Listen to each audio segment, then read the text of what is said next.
Dan, I'm having you on today because I wanted to do a show on maybe a concept that some people are a little familiar with, the idea of a sin stock. And this is something that is often applied to the tobacco, alcohol, gambling field where, you have companies that are putting stuff out that people may have some moral objections to, and they don't want to put their investing dollars behind. And I want to enter a different category of company to the sin stock consideration because I have some objections to what is going on in the MLM or multi-level marketing space. You know a little bit about this, and I wanted to bring you on to talk about it. Yeah, absolutely. So multi-level marketing is something we've all probably been exposed to. If you've ever been to one of those parties where there's games and then at the end of it, they're trying to show you a bunch of merchandise and sell you stuff. Maybe it's Tupperware. Maybe it's, so sadly, adult toys has been a popular one. Maybe it's nutritional items. And it's a business model that works based on non-commission sales or commission salespeople, non-salaried salespeople, getting paid based on how much they sell and recruiting new people into the organization to sort of create, a pyramid. We'll delve deeper into the word pyramid later, where the person at the top gets a cut from everyone from the bottom. So you only make money if you're selling, but the company makes money in a variety of different ways, involving sometimes you pay joining fees, sometimes you have to buy product, sometimes you have to buy kits for these parties. And it's really a very appealing idea to people because it's owning your own business, but there are a lot of caveats to that.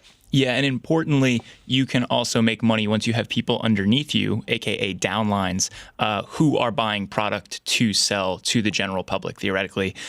This is very often referred to as direct selling, social selling, network marketing. There are a lot of different names for it. They all kind of broadly fall under the multi-level marketing umbrella, though. One of the first things that you immediately hear people ask when you're talking to MLMs is, are MLMs a scam? So, scam is a tough word. It can be a scam, but sometimes it isn't. And it's really just, are you good at selling? So if you're someone who's very comfortable starting with your friends and family and not only having them over or going to their house and selling them stuff they may need and stuff they may not need, but also willing to recruit people into that and then sort of continually develop a new market. So at first, let's pretend I'm selling nutritional supplements. Well, I could call all my friends and have an event, and maybe the first week I do really well. But how long is it until I've exhausted not just my friends, but my friends of friends of friends? So it's not a scam, but it's often presented as the way it works for the best, the top 1%. The videos show people like on yachts or driving fancy cars or being flown into conventions and, all sorts of exciting stuff and rah-rah. And the reality is that is possible, but it's not likely for most people. And honestly, it's the same if you went to any sales job where you're being paid by commission. If you're a newspaper salesperson and you're not good at selling, you're probably not going to succeed in sales. And multi-level marketing companies, it's much more complicated because you're not getting leads. You sort of have to do every piece of the business yourself.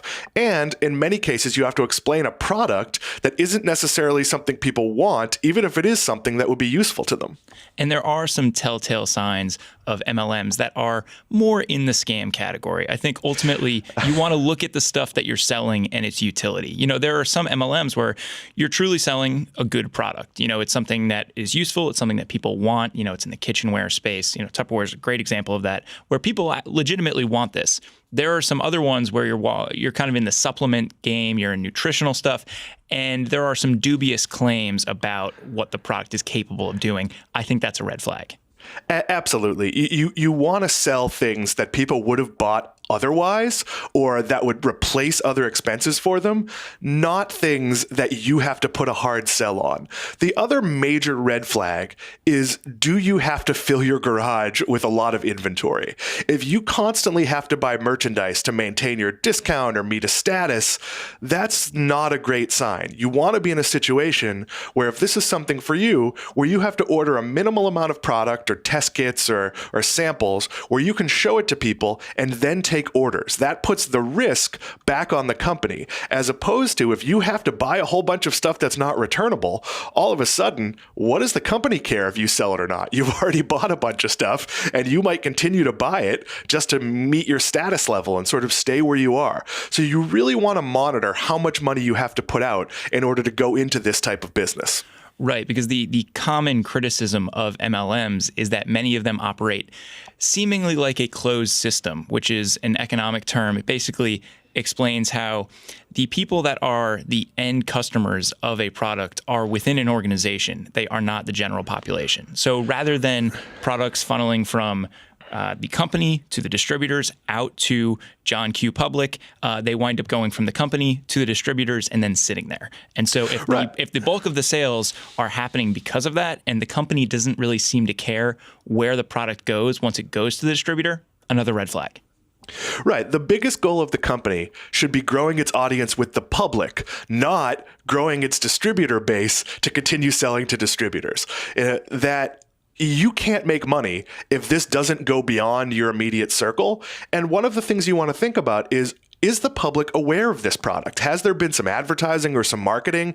Does the company have a robust social media that isn't just you? Or is the entire sales proposition for this recruiting new salespeople?